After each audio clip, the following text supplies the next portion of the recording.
எங்கள் வீட்டில் இன்றைக்கி சண்டே ஸ்பெஷல் என்னென்னு பார்த்தீங்கன்னா, சிக்கன் குழம்பு வித் கிரேவி தாங்க. சிக்கன்லாம் வாங்கிட்டு வந்து க்ளீன் பண்ணி வச்சுட்டேன். வெங்காயம், தக்காளி எல்லாமே கட் பண்ணி வச்சுட்டேங்க.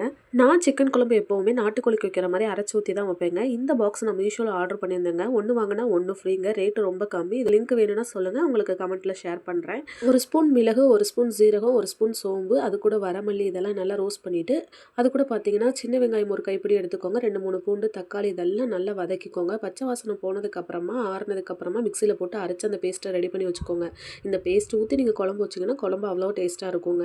இப்போ குழம்புக்கு எண்ணெய் ஊற்றி வெங்காயம், தக்காளி, இஞ்சி, பூண்டு பேஸ்ட் எல்லாமே போட்டு தாளித்து எடுத்துட்டு தேவையான கறி அதில் ஆட் பண்ணிக்கோங்க. ஆட் பண்ணி நல்லா சுருளை வதங்கினதுக்கு அப்புறமா பார்த்தீங்கன்னா இந்த அரைச்சி வச்ச பேஸ்ட்டை ஊற்றிட்டு மறுபடியும் பச்சை வாசனை போக நல்லா கொதிக்க விட்டு பாருங்கள். ஸ்மெல்லு வேறு லெவலில் இருக்குங்க. லாஸ்ட்டாக வீட்டு மிளகாத்தூள் 3 ஸ்பூன் ஆட் பண்ணிவிட்டு அதை நல்லா பச்சை வடை போக வதக்கிட்டு தேவையான அளவு தண்ணி ஊற்றிட்டு நல்லா கொதிக்க விடுங்க. குழம்பு ரெடி ஆயிடுச்சுங்க. சைட் பையில் கிரேவியும் ரெடி பண்ணி முடிச்சிட்டேங்க. மதியானம் சமைச்சு முடிச்சுட்டு சண்டே சாப்பிட்ற அந்த நிம்மதி இருக்கே வேறு லெவலுங்க. என்னோட சிக்கன் குழம்பு பிடிச்சிருந்தா ஒரு லைக் பண்ணுங்கள்.